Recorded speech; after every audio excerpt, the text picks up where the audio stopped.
RMC, After Espagne, Nicolas Jamin. Salut à tous, bienvenidos a todos, bienvenue dans l'After Espagne, le podcast audio et vidéo 100% espagnol. On est là chaque semaine, vous le savez, pour accompagner la saison de Liga, les performances des clubs espagnols sur la scène européenne. Également, vous nous trouvez en podcast audio et en vidéo sur vos box SFR, Free, Téléconnecté, l'application RMC, BFM Play. Et puis si vous aimez nos podcasts, bien sûr, abonnez-vous, téléchargez, mettez une note positive, évidemment. Une étoile, on prend pas, on vous bannit de nos réseaux. Alors avec cette semaine, notre correspondant en Espagne, il est avec nous, comme chaque épisode. Edgar Grollo est là. Salut Edgar. Salut Nico, salut Rémi, nous on veut que des 5 étoiles, hein, évidemment. T'es où Edgar là en fait là? Je vois pas du rouge, je vois pas du blaugrana là autour de toi. Ouais, c'est un petit peu particulier, on est au centre d'entraînement du Real Madrid parce que le timing a fait qu'il y avait une conférence de presse à ce moment-là. C'est pas vrai. Mais voilà, rassurez-vous, on va parler que du Barça, il n'y aura pas de Real Madrid ce podcast. Bon, ça va, il y a personne autour de toi qui peut éventuellement t'entendre, ça pourrait être dangereux. Rémi Dumont est là également ce soir. T'aurais pas dû le dire parce que pour l'audio, ceux qui écoutent, ils auraient pas su, tu vois, mais bon. T'as raison, mais je voulais le dire, et on est transparent ici, dans le podcast After Espagne. Salut Rémi. Salut Nico, salut Edgar, salut tout le monde. Rémi Dumont, journaliste rédaction RMC Sport. Cette semaine, un homme d'1m74 nous réunit, Pedri, milieu de terrain du FC Barcelone. Est-il le meilleur milieu du monde actuellement? On va en débattre, 22 ans et déjà un palmarès digne d'un grand joueur. Sur sa fin de carrière, 1 Euro 2024 avec la sélection nationale, champion d'Espagne 2023 et 2025, Coupe du Roi 21-25, Super Coupe d'Espagne 22-24. Jusqu'où ira-t-il le lutin catalan? Réussira-t-il ce que son modèle absolu Iniesta n'a pas fait, être un jour Ballon d'Or? On parlera également de ses soucis de blessures chroniques, est-ce qu'ils sont réglés? Et puis va-t-il marcher sur le prochain mondial avec sa sélection? Et puis aussi, une partie plus intimiste, d'où vient-il? Est-il un vrai fan du Barça depuis toujours? On va répondre à toutes ces questions. C'est parti pour le podcast After Espagne. Alors les gars, commençons par son début de saison. En club et en sélection, à quoi il ressemble, Rémi? Il est tonitruant. 3 matchs de Liga, 1 but et 2 matchs avec la sélection espagnole pour 2 buts et 4 passes décisives. 4 passes. Wow. Et 2 passes décisives, pardon. Il a donc été 5 fois décisif en 5 matchs. Tout simplement. C'est pas mal. Bon, d'ailleurs, évidemment, son visage est apparu en une tous les médias et quotidiens espagnols. Ouais, parce qu'après, justement, le récital de l'Espagne face à la Turquie pour les éliminatoires de la Coupe du Monde 2026, El Mundo Deportivo titrait la symphonie de Pedri, évidemment, qui a été étincelant sur ce match, et Merino qui a marqué un triplé avec la sélection espagnole, et même De La Fuente, le sélectionneur espagnol, y allait de son petit compliment. Premièrement, Pedri est un joueur déterminant à son poste et nous avons la chance qu'il puisse jouer à plusieurs postes. Et à mon avis, c'est le meilleur joueur du monde. Là, c'est fort. Ça, c'est fait en traduction en direct en plus. Bilingue espagnol. Le meilleur joueur du monde. Alors, moi, je ne suis pas allé si loin. Meilleur milieu de terrain du monde. On va se poser la question en débat dans un instant. On pourra pousser un peu plus loin le débat. Est-il actuellement le meilleur joueur du monde? A-t-il raison, en tout cas, Luis de la Fuente? On y vient dans un instant. Il est, c'est vrai, Edgar, dans ce début de saison, ce tout début de saison, très au-dessus de ses standards. Parce qu'en statistique, quand on regarde ses lignes de stats, elles ne sont pas fabuleuses. Notamment, saison dernière, j'ai 59 matchs, 6 buts, 8 passes. Exactement, mais on sent qu'il a progressé vraiment. On l'a vu avec l'Espagne lors du dernier match, lors de cette trêve où il a encore été décisif. On sent qu'il progresse, on sent qu'il a conscience aussi que c'était peut-être sa marge de progression, et donc il commence effectivement cette saison sur des standards extrêmement élevés qui pourraient même, je pense, lui permettre de passer un autre cap si c'était encore possible. Alors, il y a ces stats plus visibles, il y a celles un peu moins visibles, en tout cas sur le papier. Saison dernière, Pedri, c'est tout simplement le joueur de Liga qui réalise le plus de percées au milieu de terrain. C'est aussi le premier récupérateur, pas seulement de Liga, mais des 4 grands championnats européens, Espagne, Angleterre, Italie, Allemagne. 8 ballons récupérés en moyenne par match, il gratte énormément. Mais ce qu'on aime également, Rémi, c'est sa science du placement, cette façon, on parle d'Iniesta bien sûr et de Xavi, de se placer entre les lignes tout le temps, toute zone du terrain d'ailleurs. Ouais, parce qu'on parle, est flexible. On parle souvent des actions offensives qu'il peut initier, mais il y a les actions défensives justement avec ses récupérations de balles. Et pas oublier qu'il a que 22 ans. Donc à son âge, avoir, on va dire, cette maturité dans le jeu, c'est quand même exceptionnel, parce que c'est vrai qu'on a tendance aussi à parler beaucoup de Lamine Yamal, mais Pedri est vraiment pour le coup excellent. Et en plus, comme le disait De La Fuente, il peut jouer à plusieurs postes. Donc pour un entraîneur, c'est un peu le joueur idéal, parce que quand il te manque un milieu défensif, c'est pas grave, tu le mets. Quand il te quand tu as un créateur, tu le fais monter d'un cran. Donc en fait, il peut vraiment jouer à tous les postes et c'est ça qui est impressionnant parce qu'il enchaîne en plus les matchs. À Barcelone, on considère, c'est intéressant, Rémi parlait de Yamal, dont on parle beaucoup plus évidemment. On considère que c'est vraiment Yamal le joueur le plus important dans le système de Hansi Flick au Barça, ou c'est Pedri, Edgar? La star en tout cas c'est Lamine Yamal, mais même à l'époque de Lionel Messi, il y avait Iniesta, il y avait Xavi, et la carrière de Messi n'aurait pas été pareille sans eux. Donc c'est un petit peu presque la même chose avec ces deux joueurs-là. Je pense qu'en termes d'importance, la saison dernière, Pedri était au-dessus de Lamine Yamal parce que déjà il a été plus régulier tout au long de la saison et son rôle au sein de cette équipe est extrêmement important pour justement réussir à servir Rafinha, Lewandowski, Yamal, faire le lien entre la défense et l'attaque, entre le milieu de terrain et l'attaque. Je pense qu'il est plus important. Maintenant, évidemment, la star reste Lamine Yamal parce que les joueurs offensifs sont souvent privilégiés, notamment pour le protagonisme et pour le nombre de supporters, évidemment, parce que c'est Lamine Yamal qui est plus défensif. Mais en termes d'importance pour Hansi Flick, je pense que si on posait la question à Hansi Flick, alors il botterait en touche, mais s'il nous le disait honnêtement, je pense que Pedri est un petit peu plus important, ou en tout cas l'était la saison dernière, parce que là, Lamine Yamal passe peut-être encore un cap cette saison. En termes de comparaison, j'ai envie de dire que Yamal, c'est ton acteur star, hein, ton numéro 1, mais Pedri, c'est le réalisateur du film, tu vois, donc sans lui, il n'y aurait rien. Et donc, du coup, c'est évidemment toute la lumière qui est prise par Yamal, mais c'est tout le travail qui est fait par Pedri. Et pour l'instant, c'est un excellent réalisateur, tu as raison. Alors, l'affiliation, on l'a déjà cité plusieurs fois, 3 fois en l'espace de 6 minutes dans le podcast, c'est bien sûr Iniesta. Elle est évidente, hein, ils ne sont pas croisés au Barça, il est arrivé 2 ans après le départ au Japon d'Iniesta, gabarit très proche bien sûr. Iniesta c'est 1m71, Pedri 1m74, on est sur un poids aussi quasi similaire. Caractéristiques, on l'a déjà dit, hein, simplicité, efficacité, jeu entre les lignes.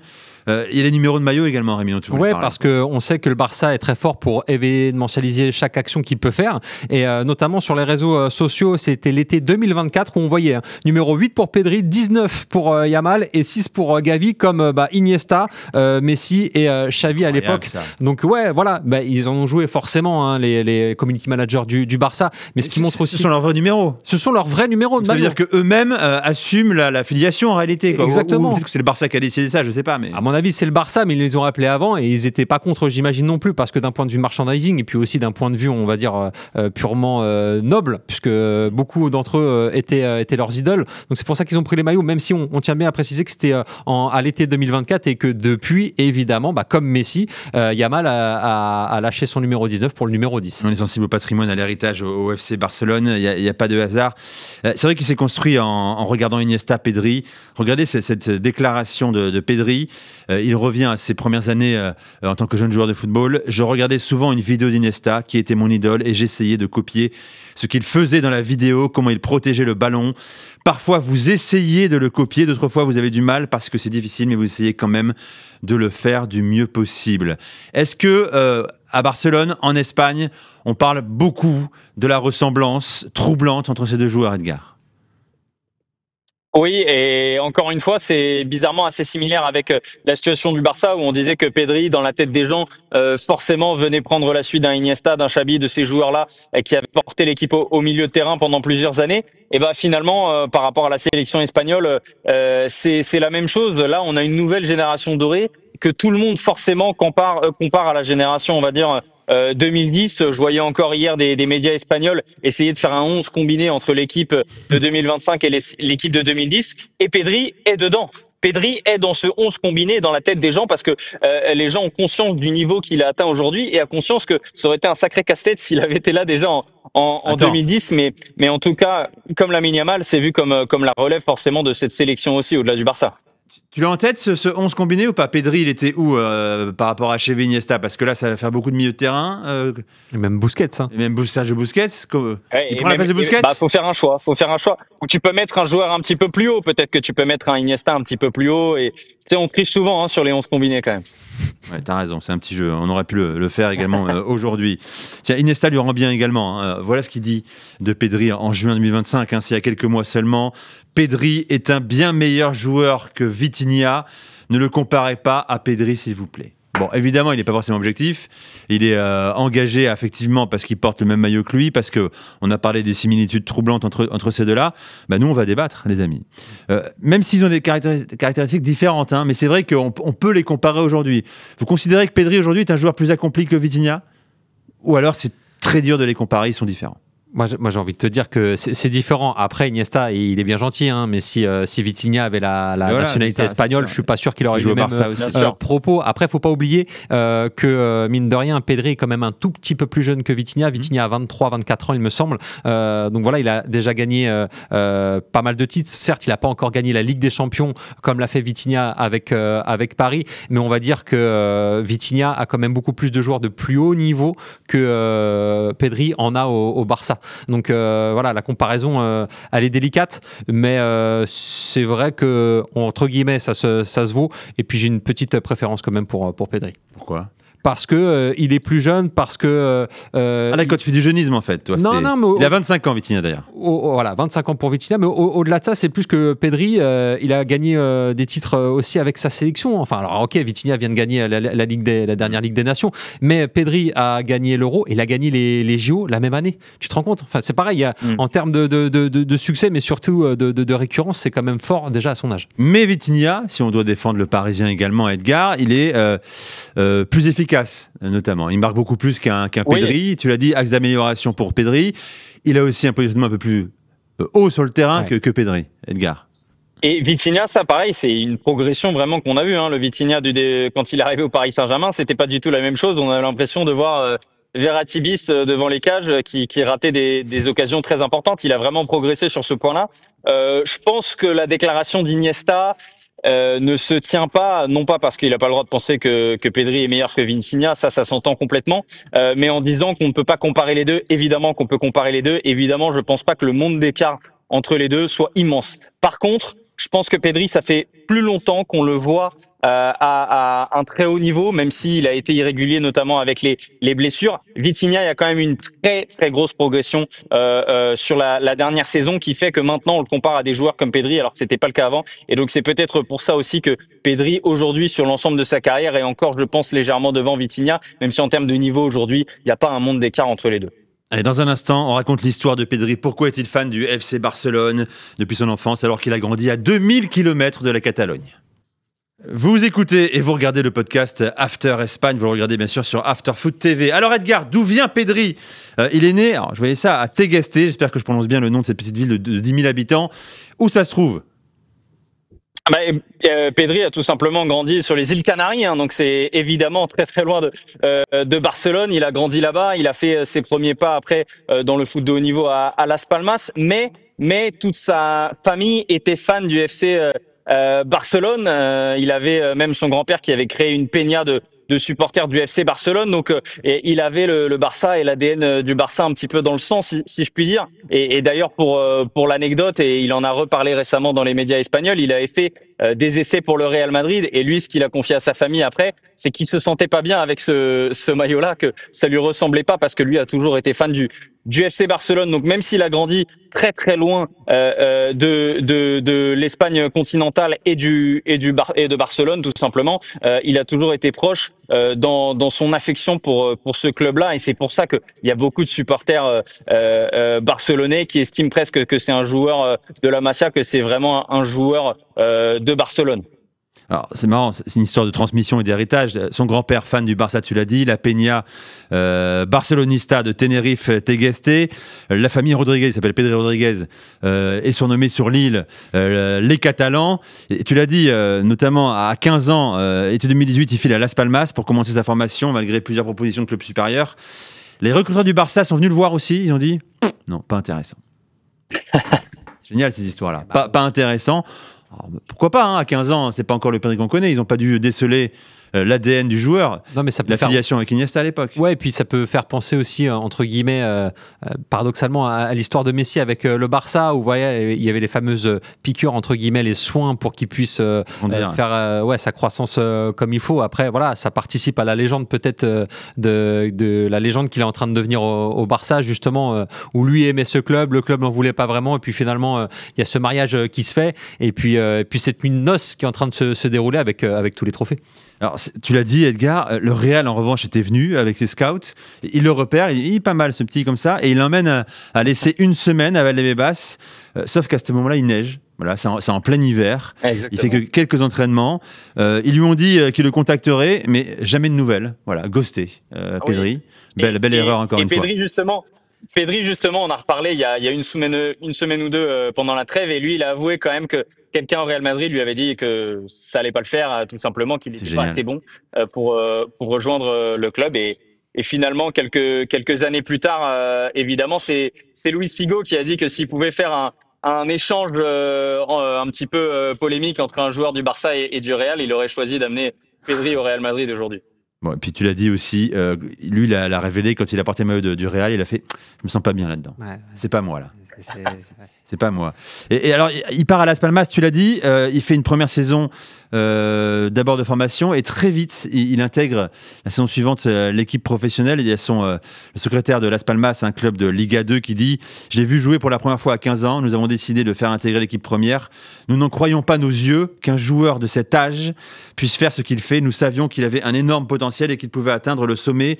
Nous craignons qu'il soit encore trop jeune, mais après l'avoir vu s'entraîner puis jouer en équipe première, nous avons réalisé que c'était un joueur extraordinaire. » Bon, là-dessus, c'est un peu le lot des grands destins du foot. Hein. Tous disent la même chose dès l'âge de 15-16 ans. On a vu quelqu'un de hors norme. Premier match pro en Liga, 2 à 16 ans. Meilleur joueur de l'équipe. À 16 ans en Liga 2. Bah, c'était il y a 6 ans. Donc c'est là où tu dis, t'as raison, c'est pas grand-chose en fait. Hein. Et, bon, après, à l'échelle du foot actuel, évidemment, ça paraît une éternité, mais dans la vie d'un être humain normal, c'est pas grand-chose. Et c'est là, encore une fois, où quand tout à l'heure, on comparait à Vitinha, et ben Pedri, ça fait longtemps qu'il est là. C'est ça, la différence. Il a joué énormément de matchs et il continue d'être performant, parce que des fois, tu peux te dire, bon, il y a un moment, il va avoir un creux. Alors, on en reparlera dans quelques instants au niveau des blessures, mais en tout cas, il répond toujours présent pour ses supporters. Alors, comment il atterrit au FC Barcelone ? Je disais en préparant ce podcast qu'il fait 3 matchs avec Las Palmas et là ça y est, le Barça arrive, accord conclu avec Las Palmas, 5 millions d'euros plus des primes, donc 15% de plus-value en cas de vente future, et voilà, il arrive en Catalogne à l'été 2020, 5 ans plus tard. Tu as commencé à en parler, Edgar, 250 matchs déjà joués, dont une grande partie avec le Barça, et aussi avec la sélection espagnole. Peut-il durer ? C'est ça la grande question qui va nous réunir aussi cette semaine.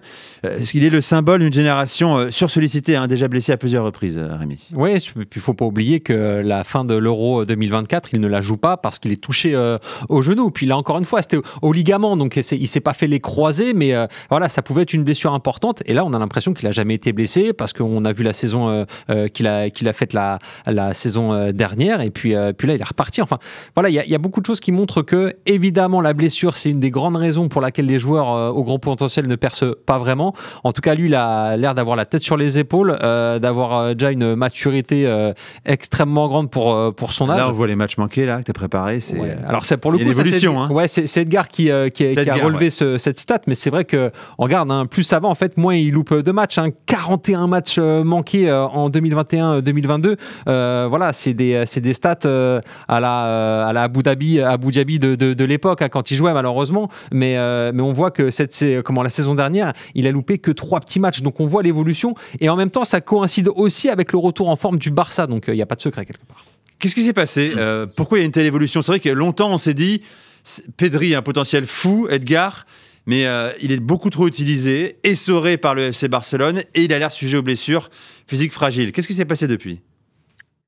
Je pense que tout simplement les causes de ses blessures, d'abord en début de carrière, c'était notamment parce qu'il jouait beaucoup trop, et que, comme on l'a dit, tout est allé très très vite pour lui, et personne lui a laissé du repos. C'est-à-dire qu'on a tous l'image en tête, c'était un symbole de la surconsommation, on va dire, et de la surexploitation des joueurs de foot en termes de nombre de matchs par saison. On avait en tête l'image de lui aux Jeux de Tokyo, où il avait déjà fait une longue saison. C'était l'une de ses première saison au très très très haut niveau, et il jouait derrière les JO, il a jamais eu de pause, et en fait il a enchaîné plusieurs saisons sans pause, et donc en étant blessé, on l'a dit, il est arrivé au Real Madrid aussi, au FC Barcelone pardon, avec un physique voilà, léger par rapport aux autres joueurs. Il était très jeune, il était frêle, il était fin, il n'était pas particulièrement grand, et donc ça prend du temps aussi d'avoir ce travail physique, de trouver son rythme, de prendre aussi légèrement en masse musculaire pour éviter les blessures, pour prendre aussi ses habitudes de récupération, parce que quand tu joues tous les 3 jours et que tu arrives à ce haut niveau-là, c'est très très compliqué,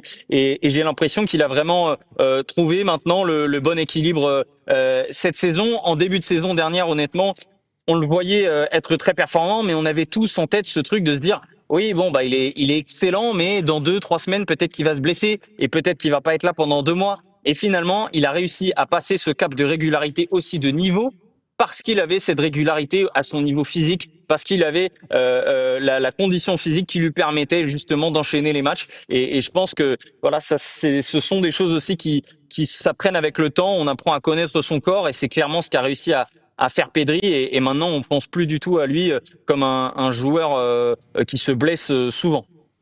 Et puis, c'est aussi un homme à l'hygiène parfaite, je crois. Si on parle d'Iniesta encore une fois, si on fait un parallèle avec Iniesta, c'est un gamin normal quelque part. Hein. Je crois qu'il a une vie très simple. C'est pas comme Lamine Yamal parfois, on en a fait un podcast, qui est attiré par les soirées plus festives ou quelques distractions plus contestables. Bah, en tout cas, c'est sûr qu'il fait beaucoup moins parler. Jouer à la PlayStation, quoi. Voilà, c'est ça. Ouais, et puis il fait pas parler de lui. On voit pas trop d'images de lui sur les réseaux sociaux, hein, déjà. Donc ça prouve aussi qu'il a une vie, on va dire, plutôt rangée. Puis généralement, quand tu as atteint ce genre de performance, c'est que derrière, tu as un staff personnel avec toi. Alors je sais pas, sans vouloir te piéger, Edgar, si tu sais, si par exemple il y a un préparateur physique, un cuisinier, un physio, des choses comme ça, mais c'est le cas maintenant de nombreux jeunes joueurs qui savent justement quasiment prendre tous les joueurs maintenant. Ouais, voilà, ils investissent sur leur corps en fait, comme on dit, sur leur outil de travail. Hein. Et puis au-delà de ça, il a peut-être aussi tout simplement digéré ses débuts au haut niveau, où maintenant il appréhende mieux les matchs à enjeu, la pression et les attentes qu'il y a autour de lui.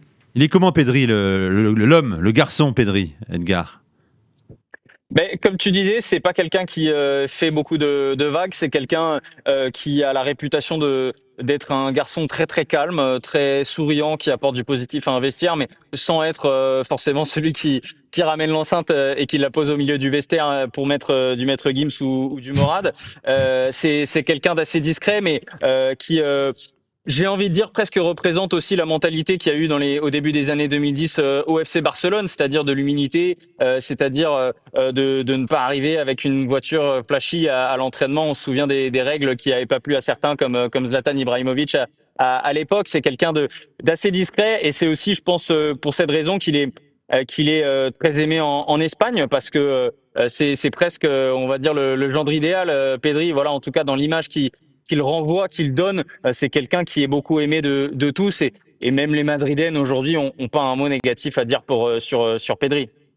Alors justement, ça nous amène à un débat Ballon d'Or, bien sûr. Là, c'est ses proches qui disaient il doit être podium Ballon d'Or. Ils sont résignés, hein. Ils savent que ce ne sera pas pour lui Ballon d'Or cette saison. Ce sera Dembélé ou Yamal ou éventuellement Hakimi, mais j'ai du mal à y croire malgré son énorme saison.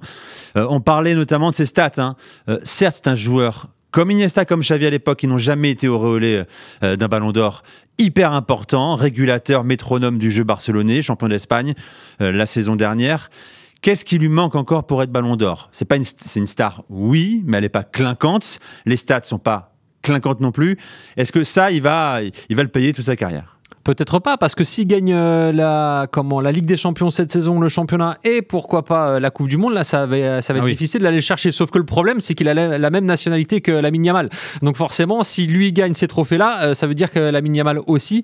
Et comme on a tendance à récompenser les joueurs offensifs, même si c'est vrai, il y a eu le cas Rodri. Récemment, il pourrait peut-être justement en bénéficier. Après.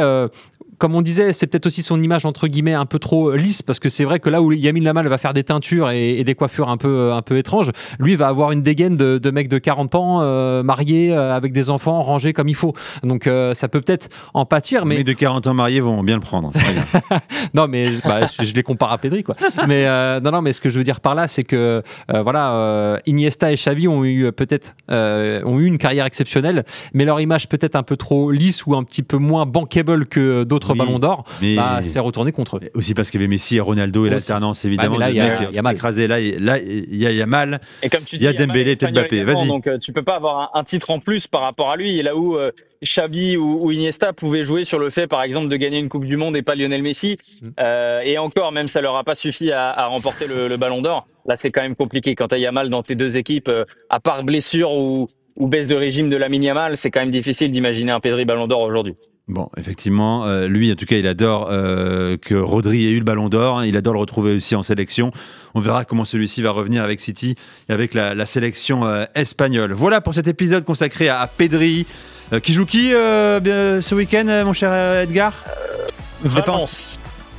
C'est le fameux match face à Valence dans le centre d'entraînement du FC Barcelone, stade de 6000 places, Stadion. Incroyable. Ce sera dimanche, effectivement, parce que polémique en Espagne, on en reparlera également dans un épisode peut-être bientôt, quand il sera enfin inauguré ce nouveau Camp Nou Camp. Pas encore beaucoup de retard, quasiment 1 an de retard sur la livraison. Merci Rémi Dumont. Merci à toi, merci à vous. Merci à Edgar également en direct de Madrid et d'Espagne. Merci à Flavien Zolkowski et à Fanny Bossé. On se retrouve la semaine prochaine pour un nouvel épisode. Avec plaisir. On a une idée ou pas? Non, pas encore. Tchouaméni. Tu veux faire Tchouaméni? Le nouveau milieu de terrain du Real. Le mec qui est là, je croyais le piéger, voilà. Avis et idées pertinentes. Rendez-vous la semaine prochaine, c'est pas acté qu'on fasse Tchouaméni encore, hein. On verra. Bye bye. RMC After Espagne.